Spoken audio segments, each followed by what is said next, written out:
Raj The Sensei.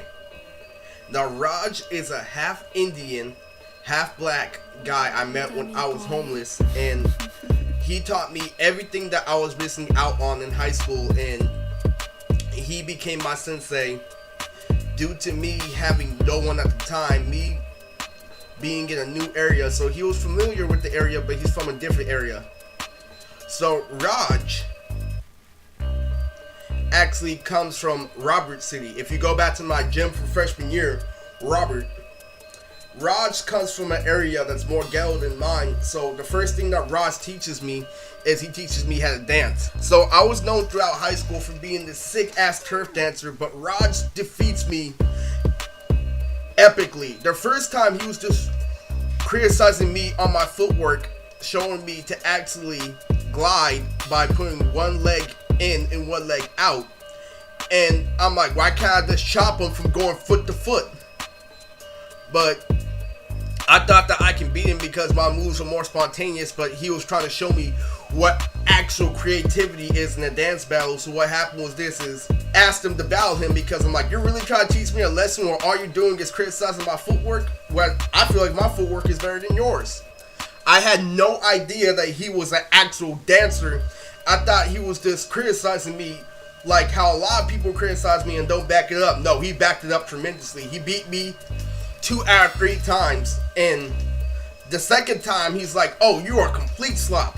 But the first time it was just him showing me all the moves that my friends were doing in high school, but way crispier, done right, with way more acrobatics. His footwork was actually way nastier than I thought it was. He was gliding in a circle and he made a figure 8 and chewed me. It was so fucking funny. You see, here's a lesson. Arturo and Justin and all these stupid people have this concept that you have to say something clever, when no, you just have to state what's going on. So here's what happened. There was this guy named Tyrone that went to my junior high. So Tyrone, Raj, and Robert are from the same city. And so Tyrone asked me in 8th grade when I was trying to imitate somebody named Randolph the Brutal. And Tyrone was all like, you trying to tut? And he does this 3-dimensional tut. I'm like, what? And so Raj says the exact same thing in the exact same rhythm. And he's like, you trying to tut? You see how they're nonchalant? And you see how they both taught me how to tut? You see how they literally just stay in what's going on instead of focusing on being super fucking creative? That is literally how most of the world is. And if you're trying to compete, if you're trying to like give a bad impression and be super fucking clever, that's only in movies. Now that's one out the way, but Raj literally told me that I'm no different from anyone else. It was Raj who told me that watching anime don't mean shit. You can still pull a female, you can still pull this and that, because he was homeless and he had a girlfriend that was ride or die, and he taught me that this would be no excuse. And before you question if Raj is bullshitting, I will explain further on in the video. So Raj is the guy I keep on talking about, continuous videos. Raj is my sensei in Dark Game Chapter 8. And Raj is the guy that I keep talking about who is better at rapping, who is better at dancing, everything. But that all comes from him being from Robert City. So Raj literally just tells me you're a good person, everything up front, and he loves my company, and he becomes anti-brother Itachi at the time, and he's literally schooling me on everything that I'm supposed to do. So Raj gives me his rundown. I tell him my backstory first thing about how I was being made fun of for watching anime, and Raj says, oh, they're probably mad because you're open about liking anime, because they were keeping it in private, because Raj comes from a place where you can't watch cartoons and literally be a jack of all trades. And what happened is he proved them wrong, and he whooped their asses, and he was constantly on the run from their gunplay. So literally Raj starts correcting me for everything I learned from Arturo, because this is something done right versus something done wrong. And I tell him how I fought my friend over a 5-sack. He's like, oh, he's hella goofy. Where I come from, it's still a profit. It is because it is more convenient, is why we have more customers. I tried to tell Arturo that, and he's like, no, the remote make profit is because you're trying to bribe them first thing instead of make them feel welcome, is why you are not a good con man nor salesman. And Raj was everything under the sun. He was a jack of all trades. He was everything my brother was, and he could dance, and he wasn't bitch made. And he showed that to me by backing it up every single time, proving that he could beat me in the fight, proving that he could beat me in the rap battle, proving that he could beat me in the dance battle.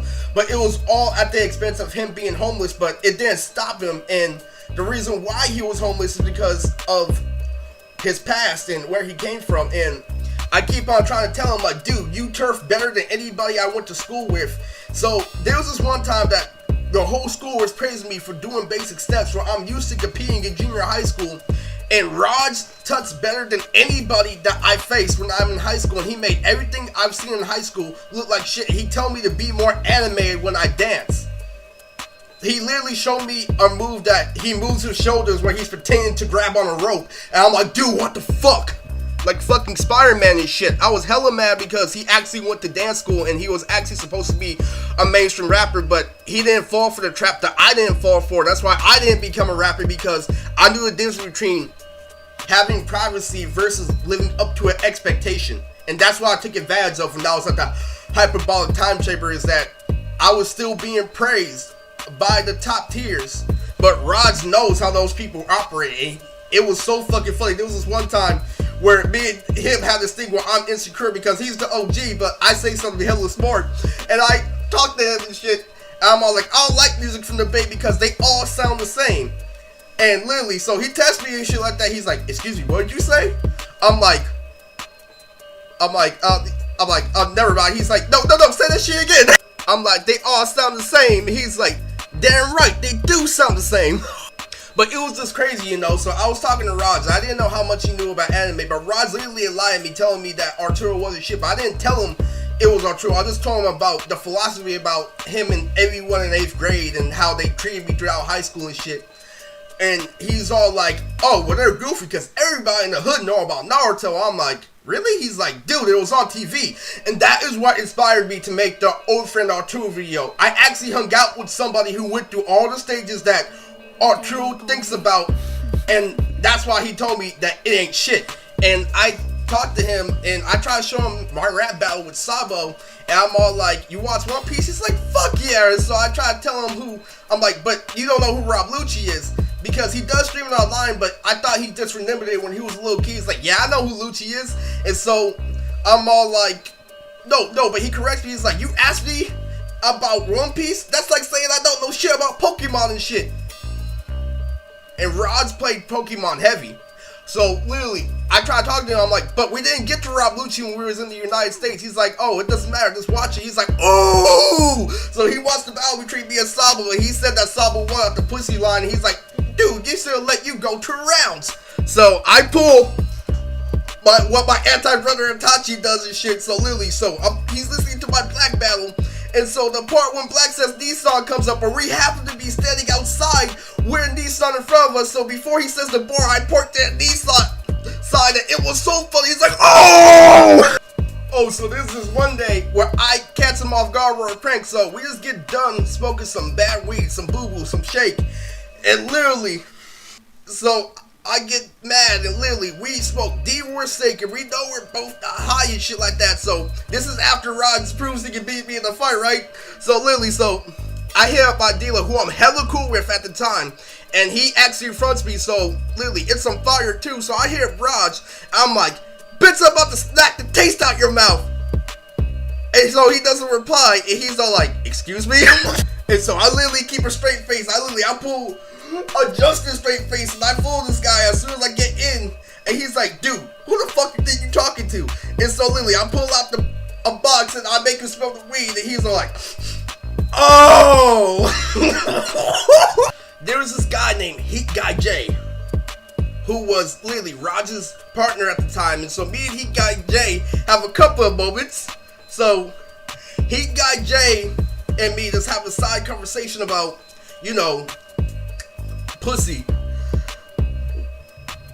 And literally, I'm sitting over here. This is back where I'm heavy on making A and B's, where we're all loved by Alexis Rhodes obsession. So literally, I talked to Heat Guy Jay, and Jay is all like, what's good? So I'm like, you know what? I just thought about something. Why does every girl with Alexis have a fat ass? And so Jay literally tries to collect this thought and shit. He's like, you know, every single one I've met you know, kind of pleasantly plump. And so literally, me and Jay just get done smoking, and out of nowhere, I start singing. I'm chilling out with the crew in the schoolyard. And so literally, Jay looks at me and he shakes his head. He's like, stupid. And so Jay mixes up this conversation about Dick Rise the Cell Saga and how everybody should be more hyped about the Boo Saga. He had an argument with his friend. I'm like, dude, the Boo is better. And I'm all like, dude, the Boo was hella unique. The Boo was better than the Frieza Saga and shit like that. And I'm like, dude, the Boo Saga was hella unique. The fusion dance and shit. And then Raj intervenes out of nowhere. He's all like, yeah, niggas were starting to use that shit in their dance moves. And that is what inspired me to do the fusion dance for Fanime 2018. So me and Taz have this conversation about women, and he tells me how he lost his virginity at the age of 7. And I'm all like, oh, I'm not impressed because he's from the ghetto. That's the same thing that happened to Arturo. And literally, when Arturo told me this story, I'm like, dude, I already know what happened. You got fucked by an older black woman that was hella ugly, but she probably has some big ass titties. He's from Alabama. She captured that white boy. And so Raj told me a whole lot about why I'm getting those choosing signals, and he told me about rape, and he literally broke down what rape was to me and why I'm having troubles and shit. It ties into the same way he lost his virginity. And what happened was this. I'm all like, dude, I don't freaking get it and shit like that. I heard it's different because I read online that girls are more sensitive to guys where it comes to their privates. And so literally, Raj is all like, hell yeah, that's the same way as a girl grabbing your dick. It's just for sex. So anyone who wants to say that Raj doesn't get play is really full of it, because he taught me how to go in. And there's also another Geekdom video that I watched heavy that ties into this about why Goku ended up with Chi-Chi. It's because he wasn't scared to touch her. And that's a wild instinct that men and women have. And literally, they want you to be comfortable with them. They don't want you to be afraid to touch them. But he also clarified that that's only if you're dating them. If you're already dating them. If you're already dating them and you're scared to touch them, that's a bad thing. You know, the common on the shoulder. But he literally states in the video, sometimes they want a good slap on the ass. Yes, this is Geekdom 101. But he also stated that that's after you're dating them. And so it comes down to this. So the funny thing about me and Raj is, Raj thought that I was kind of game goofy, that I was a virgin, and it was so fucking funny. So before all this happened, he had a friend that tried to call me out saying that I get no pussy. And so literally, I'm like, the first time I got pussy, she got pregnant. No, but how the conversation actually happened, he's all like, oh, I lost her when I was 7. I'm like, oh, I didn't lose it until I was 21. And he's like, whoa, and then his friend's like, you must have been spraying. I'm like, I know I was spraying, that's why the bitch got pregnant. And literally, they interviewed, he's like, oh, she did not get pregnant. I'm like, nigga, with that much nut, the bitch got pregnant. And literally, Roger's all like, oh, that nigga said with that much nut. And so there goes another day where he's delivering a Little Caesar's pizza to his girlfriend. And so literally, so I talk about bitches again. I'm like, I get the concept now. And so Rod still thinks I'm a virgin and shit. So I tell him, like, oh, so what happens when she's gone? Now you got blue balls. And so literally, Rod literally stops in the middle out of nowhere with the pizza in his hand. And he's like, oh, literally. He's like, you stupid. Literally stopped dead in his tracks. And you know what? He gave up and he's like, you know what you need to do? You need to go take that bus and you need to go to San Francisco and go fuck you some foreign right woman. So when I actually go to San Francisco one time, I see choosing signal after choosing signal after choosing signal of girls licking their lips and shit. I'm like, you know what? Roz is actually right.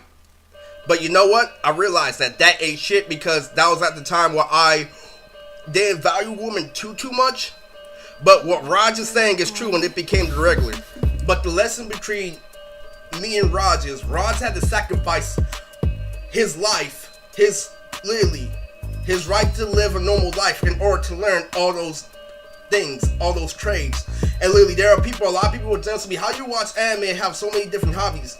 And the same thing can be said about Raj if you didn't know the fact that he already fucked up his life. And there's a way you can be a jack of all trades, but it's extremely hard. And whether you go to public school, where you go this and that, I had a lot of free time to learn these trades on my own, but a lot of people are wondering why I'm able to be multidimensional. Raj is the reason why I was so surprised at the people at Fanime, especially after the ARL, where I'm used to them talking about rapid anime 24/7. So when I get to Fanime, I'm like, what the fuck, man? Haven't you got a girl before? But overall, it all goes back to why I tried to tell Peter that just because they're in a position right now doesn't mean they're not an extremely nice person. And all the gangsters that literally hung out with me told me to stay away and told me to keep on being a nerd. That is their message. Their message is not to force you into a gang. Their message is to literally stay out the way. That's why Robert was so nice to me. That's why everybody was so nice to me. That's why Tyrone was so nice to me, because I'm black and we all share the same struggle. And they don't want me to be left behind and literally think that I can get away with white boy shit. But Raj was a really cool figure, and I don't want anyone to discredit his type, but please don't make the same mistake that he did to a point where it got too far. You can be a jack of all trades, you can be multi-dimensional, but don't let it get too far to the point where you end up in Raj's position. So along the way, there's this girl called Spice that is connected to two girls I already met, and those girls become heavy big fans of mine. So here's what happens. They start following me to the point where it becomes detrimental, to where they start living that reckless lifestyle. These are anime fans, otakus. These two girls put two and two together. This is what happened. These girls chased me down, everywhere. And guess who they met up with? Guess who kept them afloat? Guess the only reason why they survived. Who did they hook up with? My homie Raj. And Spice is the girl I'm talking about, and how I made a side chick submissive video. So literally, but we all love Raj, and so this is Raj the Sensei.